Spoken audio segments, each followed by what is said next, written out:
Hi again, it's Jerry and we're on lesson 109, I Rest in God. We ask for rest today in quietness, unshaken by the world's appearances. We ask for peace and stillness in the midst of all the turmoil born of clashing dreams. We ask for safety and for happiness, although we seem to look on danger and on sorrow. And we have the thought that will answer our asking with what we request. I rest in God. This thought will bring to you the rest and quiet peace and stillness and the safety and the happiness you seek. I rest in God. This thought has power to wake the sleeping truth in you, whose vision sees beyond appearances to that same truth in everyone and everything there is. Here is the end of suffering for all the world, and everyone who ever came, and yet will come to linger for a while. Here is the thought in which the Son of God is born again to recognize himself. I rest in God.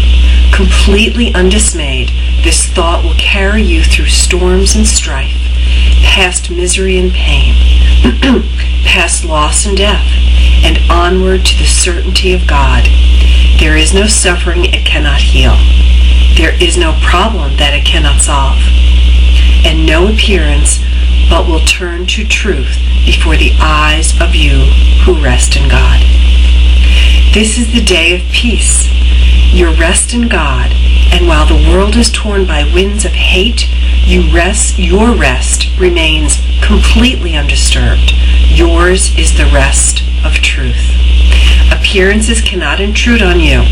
You call to all to join you in your rest, and they will hear and come to you because you rest in God. They will not hear another voice than yours because you gave your voice to God, and now you rest in Him and let Him speak through you.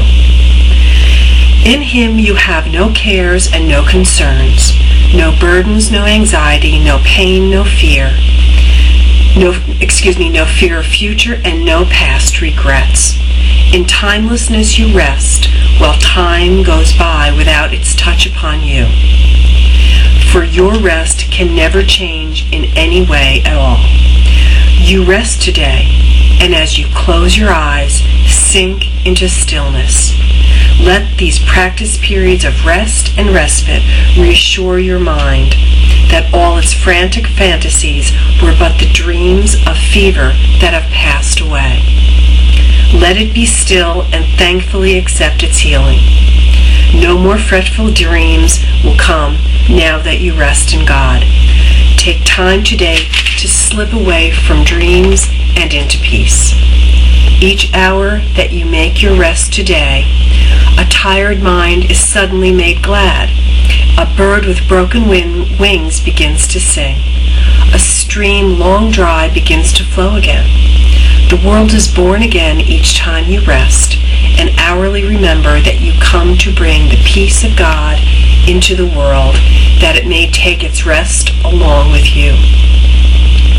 With each 5 minutes that you rest today, the world is nearer waking, and the time when rest will be the only thing there is, comes closer to all worn and tired minds, too weary now to go their way alone.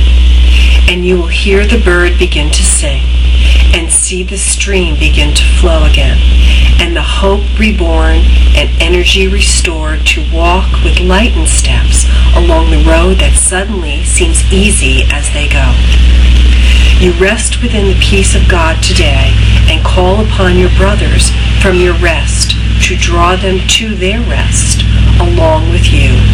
You will be faithful to your trust today, forgetting no one, bringing everyone into the boundless circle of your peace, the holy sanctuary where you rest.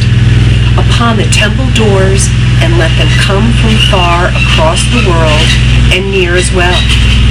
Your distant brothers and your closest friends, bid them all enter here and rest with you. You rest within the peace of God today, quiet and unafraid. Each brother comes to take his rest and offer it to you. We rest together here, for thus our rest is made complete. And what we give today, we have received already. Time is not the guardian of what we give today. We give to those unborn and those passed by, to every thought of God, and to the mind in which these thoughts were born and where they rest. And we remind them of their resting place each time we tell ourselves, I rest in God. Today's idea, I rest in God. Thank you for joining me. Have a wonderful rest and a blessed day. Be well. I'll see you tomorrow. Take care.